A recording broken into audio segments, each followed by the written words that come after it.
அழைக்கப்படுகிறது. இந்த இறைவார்த்தையிலே பார்க்கின்றோம்,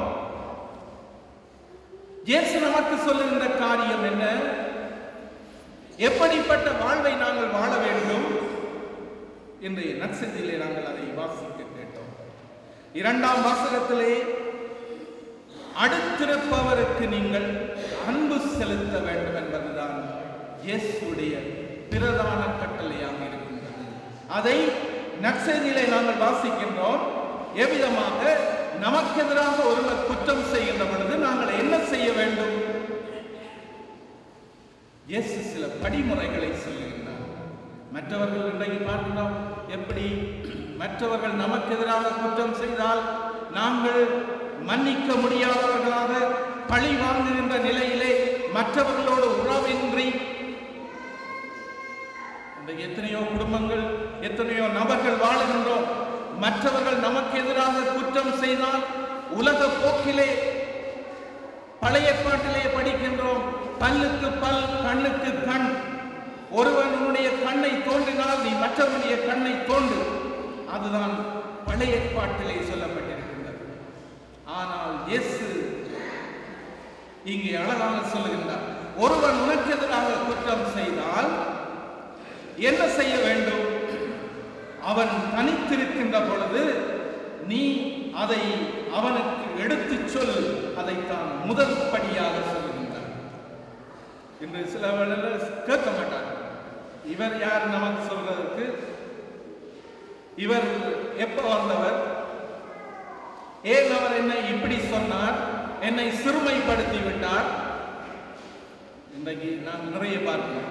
மற்றவர்களுக்கு இன்றைக்கு புத்திமதி சொல்லினார். ஒரு ஆள் வீட்டில் நீங்களே பார்ப்பீர்கள், பிள்ளைகள் பிளவிட்டால் சில வேளைகளில் சுட்டி காட்டினால் அது பிடிக்காது. அல்லாவிட்டால் இன்னொரு சகோதரன் பிழை செய்தால் அதை சுட்டி காட்டினால் அவர் என்னை சிறுமைப்படுத்தி விட்டார், இவர் எப்ப வந்தவர், அப்படியெல்லாம் நாங்கள் பார்க்கிறோம். இயேசு இங்கே சொல்லுகின்றார், நீ உனக்கு எதிராக ஒருவர் குற்றம் செய்தால் அதை அவன் தனித்திருக்கும் பொழுது அவனுடைய குற்றத்தை நீ எடுத்து காட்டு. அதுதான் இயேசு சொல்லுகின்ற முதல் படி. அப்படி கேட்டாவிட்டால் 2 அல்லது 3 சாட்சிகளோடு செல். அதுதான் சமூகம் என்று பார்க்கின்றோம். இன்றைக்கு சமூகத்திலே பார்க்கின்றோம், பெரியவர்கள், தலைவர்கள், அவர்கள் மூலமாக எடுத்து சொல்லுகின்ற, அல்லாவிட்டால் சமூகத்துக்கு பொறுப்பானவர்கள் மூலமாக சொல்லுகின்ற அந்த நிலை இருக்கின்றது. அப்படி அதையும் அவர்கள் கேட்காவிட்டால் திருச்சபையிடம் சொல்லுங்கள். திருச்சபையிடமும் அவர்கள் கேட்காவிட்டால் இயேசு சொல்லுவார், உங்களுக்கு அவன் புறையினத்தான். இங்கே எதை சொல்லுகின்றார் இயேசு? நாங்கள் மற்றவர்களிலே கரிசனை உள்ளவர்களாக, மற்றவர்களை அன்பு செய்கின்றவர்களாக, 2ஆம் வாசகம் சொல்வது போல அடுத்திருப்பவருக்கு அன்பு செய்யுங்கள், ஏனென்றால் அன்பே திருச்சட்டத்தின் நிறைவாக இருக்கின்றது. அதைத்தான் நற்செய்தியிலே இயேசு அழகாக சொல்லுகின்றார்.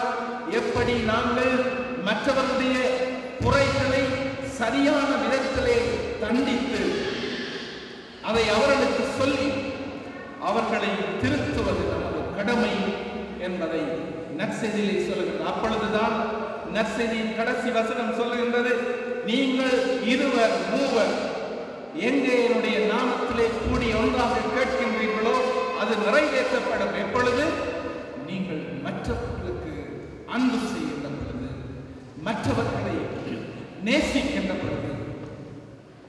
இந்த நல்ல பண்பைத்தான் குழந்தை இயேசுடைய வாழ்விலிருந்து அறிகின்றோம், ஆண்டவருடைய வார்த்தையிலிருந்து அறிகின்றோம். ஆண்டவருடைய வார்த்தையை நாங்கள் கேட்பதோடு நின்று விடாமல் குழந்தை இயேசு நமக்கு சொல்லுகின்ற இந்த வாழ்வை, பிறருக்கு அன்பு செய்து வாழுகின்ற நல்ல வாழ்வை நாங்கள் வாழ்வதற்குரிய மனப்பக்குவத்தை ஆண்டவர் தாமே தர தொடர்ந்து நாங்கள் மன்றாடுகிறோம். பிதாசுதன் பரிசுத்த ஆவியின் பேராலே ஆமென். அனைவரும் எழுந்து நின்று நம்முடைய விசுவாசத்தை அறிக்கையிடுவோம்.